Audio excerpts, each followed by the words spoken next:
రామాపురం అనే గ్రామంలో సూర్యం అనే యువకుడు ఉండేవాడు. సూర్యానికి 20 ఏళ్ళు ఉంటాయి. కానీ ఎలాంటి పని లేకుండా తిని తిరుగుతూ ఉండేవాడు. సూర్యానికి తండ్రి, అనారోగ్యంతో బాధపడే తల్లి, పెళ్ళీడు వచ్చిన చెల్లి ఉండేవారు. ఇదిలా ఉండగా సూర్యం తండ్రి మరణించాడు. తండ్రి మిగిల్చిపోయిన కొద్దిపాటి డబ్బుతో 2 నెలలు గడిపారు. రోజు అన్నం వడ్డిస్తూ సూర్యం తల్లి ఇలా అనేది, ఎక్కడైనా చెల్లెలికి సంబంధం చూడు బాబు, ఇక నేను అట్టే కాలం బతికేలా లేను అంటూ కన్నీళ్లు పెట్టుకునేది. ఈ బరువు బాధ్యతలు మోయటం అసాధ్యమనిపించింది సూర్యానికి. ఒకరోజు ఎవరికీ చెప్పకుండా ఇంట్లో నుంచి అడవిలోకి వెళ్ళిపోయాడు. సూర్యం అడవిలో తలవంచుకొని నడుస్తుండగా, ఎవరా వెళ్ళేది, ఇటురా, చూడబోతే ఏదో కష్టంలో ఉన్నట్టున్నావు అన్న మాటలు వినిపించాయి. ఆ మాట్లాడింది గుట్ట మీద కూర్చున్న ఒక ఆడపిశాచం. సూర్యం భయపడకుండా ఆ గుట్ట మీదకు వెళ్ళి తన పరిస్థితి అంతా దానికి చెప్పుకున్నాడు. అది విన్న పిశాచం కొంతసేపు వెక్కి వెక్కి ఏడ్చి, ఇన్ని కష్టాల మధ్య నువ్వింకా బతికి ఉండటం ఎంత ఆశ్చర్యమని అంటుంది ఆ పిశాచం. అవును, ఏం చేయమంటావో చెప్పు అని అడిగాడు సూర్యం. నీ అదృష్టం కొద్దీ ఇక్కడికి దగ్గరలో ఉన్న వల్లకాట్లో ఒక పాడుబడిన బావి ఉంది. తొందరగా వెళ్ళి అందులో దూకుదువు గాని పద అంటూ పిశాచం సూర్యాన్ని తొందరపెట్టింది. సూర్యానికి పిశాచం సలహా సరైందిగానే అనిపించింది. సూర్యం పిశాచంతో ఆ పాడుబడిన బావి దగ్గరకు వెళ్ళి అందులో దూకబోయాడు. అంతలో ఇలా వినిపించింది బావిలో నుండి, ఎవరు వాళ్ళు, ఇంత అర్ధరాత్రి వేళ ఇక్కడేం పని అంటూ ఒక ముసలి పిశాచం బావిలో నుంచి బయటకొచ్చింది. సూర్యం దానికి తన కథ అంతా చెప్పుకుంటాడు. పాపం, తలమునకలయ్యే కష్టాల్లో ఉన్నవాడు. వింటుంటే నా గుండె తరుక్కుపోయింది. నా వంతు సహాయం చేయడానికి ఇక్కడికి తీసుకొచ్చాను అంటుంది ఆడపిశాచి గర్వంగా. అఘోరించావు గాని ఇక వచ్చిన దారిన వెళ్ళు అని ముసలి పిశాచం ఆడపిశాచానికి చివాట్లు పెట్టి పంపించేసింది. పాపం దాన్నేమనకు, నా సమస్యకు చక్కని పరిష్కారం చూపించింది అని అంటాడు సూర్యం. ముసలి పిశాచం తల ఊపి, సరే నిన్నొక చోటుకు తీసుకెళ్తాను, అక్కడ జరిగేదంతా చూడు, ఆ తర్వాత నువ్వే గంగలో దూకుతావు, అదంతా నీ ఇష్టం అని సూర్యాన్ని వల్లకాటిలో ఉన్న మరో ప్రాంతానికి తీసుకుపోయింది. అక్కడ ఒక శిథిలమైపోయిన సమాధి ముందు కొన్ని పిశాచాలన్నీ కూర్చొనున్నాయి. ముసలి పిశాచము సూర్యాన్ని ఒక ముళ్ళ పొద వెనక దాక్కోమ్మని చెప్పి తాను వెళ్ళి గుంపు కట్టిన పిశాచాల పక్కన కూర్చుంది.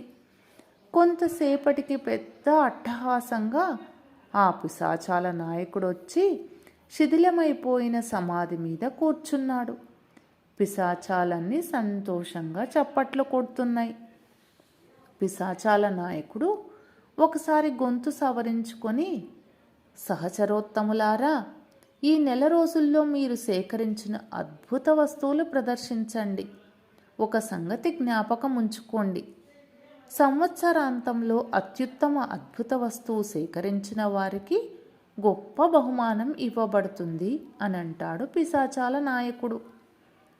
ఆ వెంటనే ఒక పిశాచి ఖాళీ బుట్ట ఒకదాన్ని సమాధి మీద బోర్లించి, కాయలు కూరగాయలు అంటూ బుట్ట మీద బెత్తంతో 3 సార్లు కొట్టింది.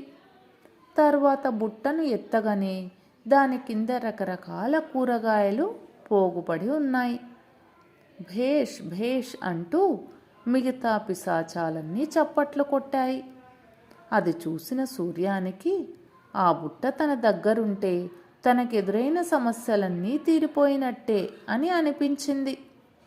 మరొక పిశాచి గుండిగా ఒక దానిని సమాధి మీద బోర్లించి, వండు వండు వంట వండు అంటూ బెత్తంతో దాని మీద 3 సార్లు కొట్టింది. తర్వాత ఆ గుండిగ ఎత్తగానే దాని కింద గుమగుమలాడుతూ ఎన్నో పిండి వంటలు. బుట్ట కన్నా గుండిగ లాభసాటిగా తోచింది సూర్యానికి. ఇంకొక పిశాచము ఒక కుండను సమాధి మీద పెట్టి కావాలి కావాలి పాలు అంటూ బెత్తాన్ని కుండ చుట్టూ తిప్పింది. కుండ నిండా చిక్కటి పాలు. గుండిగ కన్నా కుండతో మరింత ధనం సంపాదించవచ్చనుకున్నాడు సూర్యం.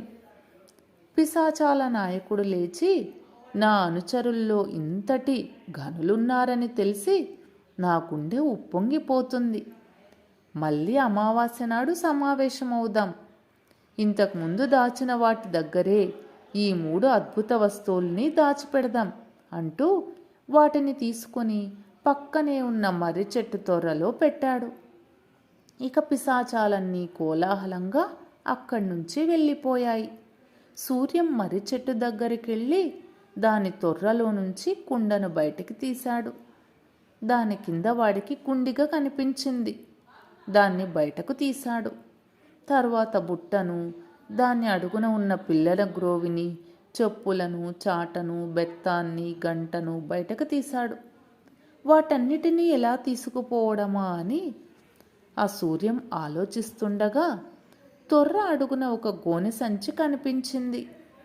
సూర్యం ఆత్రంగా దాన్ని పైకి తీసి అద్భుత వస్తువులన్నిటినీ అందులో వేశాడు. తర్వాత అక్కడ దొరికిన ఒక తీగతో గోనె మూతిని బిగించి కట్టి దాన్ని భుజానికి ఎత్తుకోబోయి తెల్లబోయాడు. అద్భుత వస్తువులతో నిండిన ఆ గోనె కాస్త అదృశ్యమైపోయింది. గోనె కూడా అద్భుత వస్తువు అన్న సంగతి అప్పుడు అర్థమైంది సూర్యానికి. సూర్య పిచ్చివాడిలా దిక్కులు చూస్తుండగా ముసలి పిశాచం అక్కడికి వచ్చి, జరిగిందంతా చూశాను. నేను పాడుబడిన బావి దగ్గర నిన్ను చూసినప్పుడు నిరాశా పిశాచం నిన్ను ఆవహించుంది. నీలో ఆశ అనే కొత్త ఊపిరి పోసి నీ చేత ఆత్మహత్యా ప్రయత్నం మాన్పించడానికి నిన్ను ఇక్కడికి తీసుకొచ్చాను. అయితే ఇక్కడ నిన్ను నిరాశా పిశాచం వదిలిన అత్యాశ అనే పిశాచం పట్టుకుంది. అందువల్లనే అన్ని అద్భుత వస్తువులన్నీ సొంతం చేసుకోవాలన్న ఆరాటంలో ఏ ఒక్కదాన్ని నీతిగా చేసుకోలేకపోయావు అని అంటుంది. అవును, నిజమే. మరిప్పుడు నేనేం చేయాలి అని అడిగాడు సూర్యం. మనిషి పట్టుదల వహిస్తే ఎన్ని అద్భుతాలైనా చేయగలడు. నువ్వు కూరగాయలు పండించలేవా? వడ్డీ వ్యాపారం చేయలేవా? ఇన్ని గేదెలను పెట్టుకొని వాటి పాలు అమ్మి కుటుంబాన్ని పోషించలేవా? ఆలోచిస్తే బతకడానికి ఎన్నో మంచి మార్గాలున్నాయి అని ముసలి పిశాచం అదృశ్యమైంది. ఆ మాటల్లోని సత్యాన్ని గ్రహించిన సూర్యం కొత్త ఉత్సాహంతో ఇంటికి బయలుదేరాడు.